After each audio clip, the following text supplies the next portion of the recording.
wabarakatuh. Waalaikumsalam warahmatullahi wabarakatuh. Alhamdulillahi ala ihsanih wa syukru lahu ala taufiqihi wa amtinani.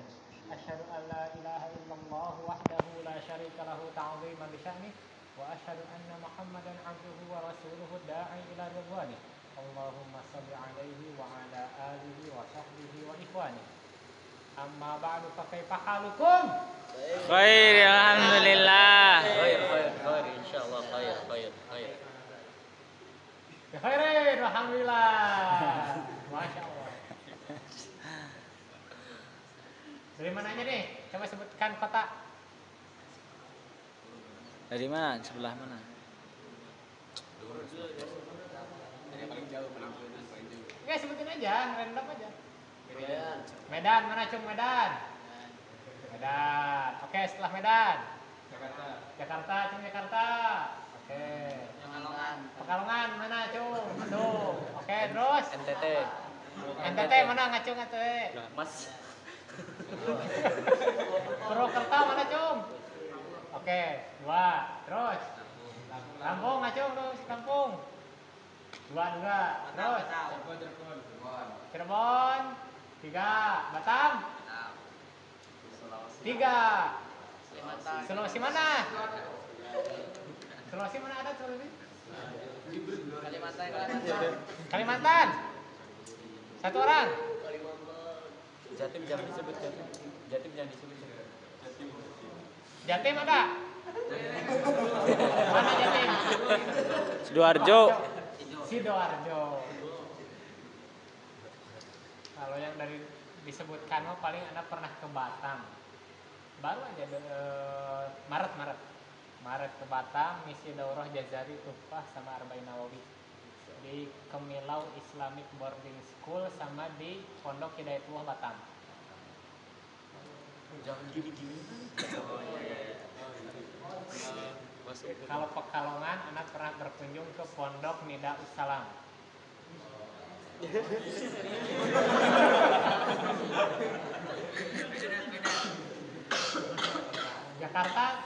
Jakartanya mana? Jaksel.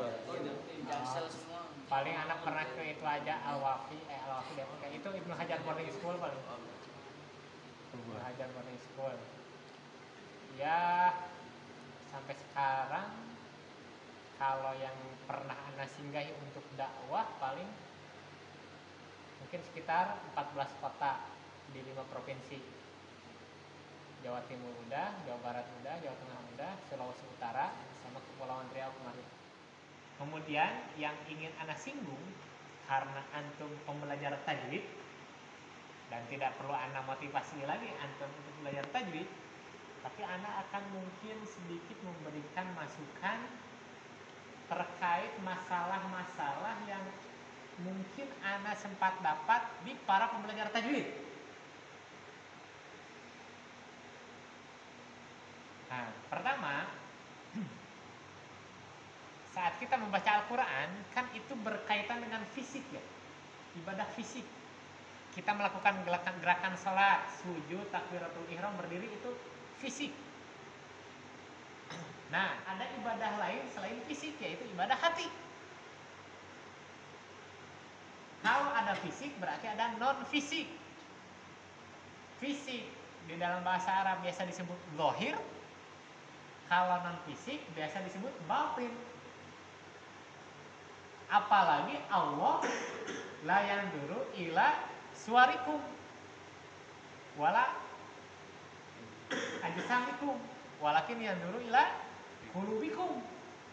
Allah melihat ke hati, bukan ke jasad, bukan ke fisik, bukan ke zahir, tapi Allah tuh melihat ke batin. Jadi kalau Allah melihat batin kita, berarti lebih penting memperbaiki batin atau memperbaiki zahir?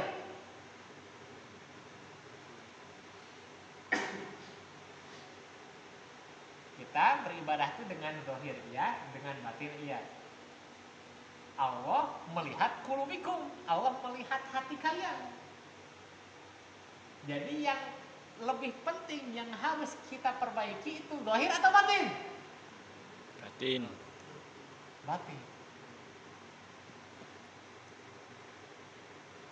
Hati.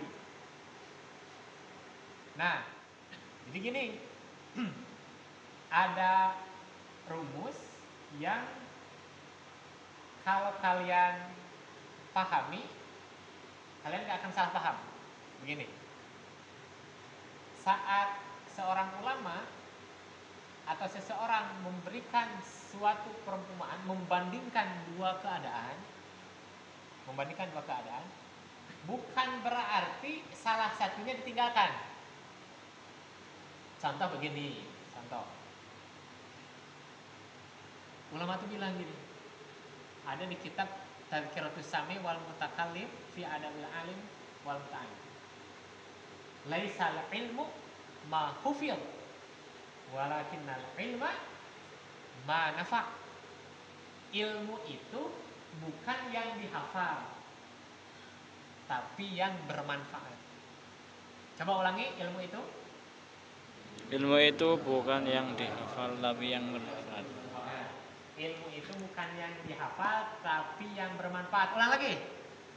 Ilmu itu yang Ini ulama memberikan dua perbandingan. Yang satu ilmu yang dihafal, yang satu ilmu yang bermanfaat. Saat kita memahami kata-kata ini jangan salah. Ini kata-kata benar. Tapi kalau salah paham bisa salah kesananya. Ilmu itu bukan yang dihafal tapi yang bermanfaat. Benar, ilmu itu harus bermanfaat. Tapi kalau antum gagal paham, antum bakal ngomong gini, berarti gak usah ngapal. Itu orang gagal paham. Ulama tuh bilang itu membandingkan dua keadaan bukan untuk meninggalkan salah satunya. Kata ulama tuh, ilmu itu bukan yang dihafal. Ngapain hafalan banyak tapi gak bermanfaat? Ilmu itu yang bermanfaat, bukan berarti ninggalin ngapal. Itu ya. Terus ada kata-kata ulama hadis. Laisal ilmu bikasratir riwayah, walakinnal ilma al-khasyah. Ilmu itu bukan banyaknya meriwayatkan, banyaknya meriwayatkan hadis, banyaknya ngasih sanad. Bukan itu ilmu itu. Ilmu itu takutnya kita kepada Allah. Tapi bukan berarti kita ninggalin sanad, kan gitu. Nah, itu rumus biar antum gak gagal paham. Saat tadi Anda bilang, kita lebih penting mana? Zahir atau batin yang kita perbaiki? Batin, bukan berarti kita gak memperbaiki zahir. Bukan berarti kita gak mempelajari fikih salat yang posisi tangan harus di mana, kan itu berkaitan dengan zahir. Saat kita ruku posisi tangan di mana? Saat kita i'tidal posisi tangan di mana, itu semua berkaitan dengan zahir. Apakah hari ini pelajari? Harus. Tapi ingat, yang lebih penting dari itu semua batin. Saat kita sholat, batin kita gimana? Nah, gitu. Terus ada lagi kata-kata ulama, ilmu itu bukan yang dihafal, ilmu itu bukan banyaknya wawasan, ilmu itu yang diamalkan. Apakah kata-kata itu benar? Sangat benar. Ilmu itu bukan hanya sekedar wawasan tapi yang diamali. Tapi bukan berarti kita ninggalin wawasan, bukan berarti kita gak perlu nambah wawasan. Kita nambah wawasan sekaligus kita berusaha mengamalkannya. Kita menghafal sekaligus kita berusaha gimana hafalan itu bermanfaat untuk kita. Itu ya, pertama. Nah, tadi Anda singgung bahwa kalian memperbaiki tahsin, kalian memperbaiki tajwid, kalian memperbaiki bacaan kalian, itu tuh zahir. Cara pengucapan huruf ba, alif, ta, dan seterusnya, itu semuanya berkaitan dengan zahir. Tapi ingat batin. Allah berfirman, afala yatadabbarunal Qur'an am ala qulubin aqfaluha. Ternyata Al-Qur'an diturunkan itu untuk tadabbur. Dan tadabbur ini bukan lagi berkaitan dengan bacaan, tapi berkaitan dengan kondisi hati kita saat membaca Al-Qur'an. Nah, itu juga yang diperbaiki. Bukan berarti antum harus ninggalin pembelajaran tajwid. Ana bilang tadabbur itu lebih penting daripada sekedar antum mengucapkan bacaan yang benar. Karena tujuan Al-Qur'annya itu untuk tadabbur. Setelah tadabbur kita dapat pelajaran di situ, baru kita berusaha amalkan. Nah, jangan terperangkap dengan zahir. Antum sholat di masyarakat, antum jadi makmum, terus antum dengar bacaan imamnya kacau, apa yang ada di hati antum tuh? Merendahkan? Oh, itu sah ya sholat. Udah, gak akan sholat di sini lagi. Ini imam udah bertahun-tahun jadi imam, gak bisa bedain ain sama alif. Antum udah belajar bagaimana pengucapan huruf yang benar. Antum nanti sholat di masjid masyarakat, jadi makmum, imamnya bacanya kacau, gimana kondisi hati antum? Sebenarnya tidak perlu menghinakan itu. Dan ini adalah masalah di penuntut ilmu tajwid. Dia udah tahu bedain ain dan alif, dia udah tahu bedain ha sama ha, dia udah tahu kapan ro tipis, kapan ro tebal. Saat imam salah dikit aja, udah dia tuh bukan mikirin lagi Allah yang ada di depannya, dia tuh mikirin bacaan imam, sibuk ngoreksi bacaan imam. Ini masalah hati. Dari awal sholat sampai akhir kita sibuk koreksi bacaan imam. Padahal tujuan Al-Quran diturunkan untuk tadabbur. Tapi dia sibuk perbaiki bacaan sampai meninggalkan tadabbur. Nah, di sini kita lihat saat antum udah belajar tajwid, nah tingkatkan belajar bahasa Al-Qurannya biar paham. Belajar bahasa Arab nanti kalau ada yang belum bisa bahasa Arab. Gak mungkin antum bisa tadabbur kalau gak ngerti bahasa Arab. Gimana mau bisa tadabbur? Belajar bahasa Arab, udah belajar bahasa Arab, pelajari tafsir, baru bisa tadabbur. Terus pelajari isi kandungannya, belajar fikih, apa kandungan fikihnya di ayat-ayat itu. Itu. Karena yang kita lihat memang tidak sedikit, anak katakan tidak sedikit ya. Sekarang ada santri nih masuk mahat tahfidz nih, dalam keadaan dia fikih aja masih kurang. Artinya fikih masih kurang tuh fikih yang buat dia kesehariannya masih kurang. Tapi dia ya udah masuk pondok tahfidz, dia otomatis menghafal. Tapi setelah dia menghafal, ya jadi menghafil. Terus kapan dia belajar fikih? Kapan dia belajar hadis? Dia masuk pondok tahfidz ngapal, terus keluar pondok tahfidz dia jadi muhafidz. Udah dapat qiraat dia jadi mukri. Kapan dia belajar fikih dan hadis? Kapan dia belajar akidah?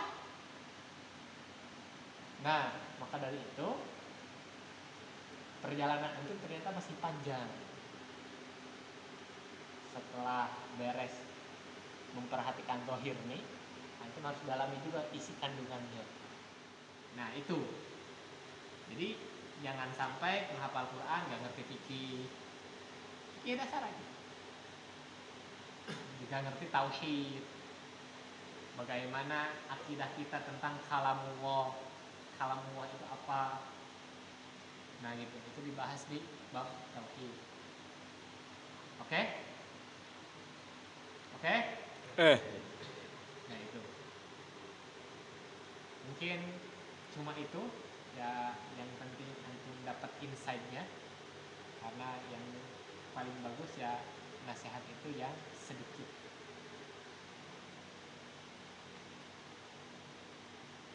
Kenapa Rasulullah gampang dihafal hadisnya? Karena sedikit. Dan selain sedikit juga ada jeda. Kemudian selain ada jeda juga jelas kata-katanya. Jadi udah mah kata-kata Rasulullah jelas, kemudian keras, kemudian ada jedanya dan sedikit. Tapi kata-kata yang sedikit itu mengandung banyak makna. Satu aja kata-kata Rasulullah, man kana yu'minu billahi wal yawmil akhir falyakul khairan aw liyasmut. Barang siapa yang beriman kepada Allah dan hari akhir, maka hendaklah dia berkata baik atau diam. Itu kata-kata sedikit, tapi maknanya banyak banget. Berarti isinya kita tidak boleh ngomong kasar, kita tidak boleh ngomong kotor, kita tidak boleh ngomong jorok, ngomong yang tidak bermanfaat, kita tidak boleh menghina orang tuh. Kandungannya udah banyak, itu padahal kata-kata Rasulullah satu kalimat.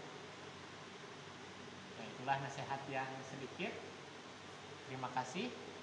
Karena kalau antum nanti terjun ke umat, terjun ke masyarakat,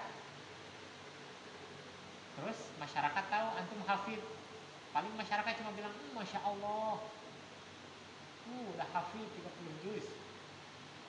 Tapi kan masyarakat gak dapat apa-apa dari itu. Yang masyarakat dapat, apa yang bisa antum ajarkan untuk mereka. Selain perbaikan bacaan, antum bisa ngajarin kandungan Al-Quran gak ke mereka, ngajarin fikihnya ke mereka, bisa gak? Nah itu harus dipelajari dulu. Itu yang anak temukan dari beberapa pengalaman anak. Jangan sampai antum keluar hanya jadi imam, jadi khotib aja gak bisa, karena kan khotib butuh ilmu gitu. Jadi semangat belajar, semangat mempelajari ilmu tajwid, dan ingat ilmu tajwid itu zahir, dan jangan lupakan kondisi batin, yaitu ilmu tadabbur. Untung setelah dari sini mau kemana, ada yang mau belajar bahasa Arab, ada yang mau kuliah, ada yang cita-citanya ke Timur Tengah. Nah, kejar aja itu impiannya. Semoga antum dimudahkan oleh Allah. Jazakumullah khairan. Wassalamualaikum warahmatullahi wabarakatuh. Waalaikumsalam.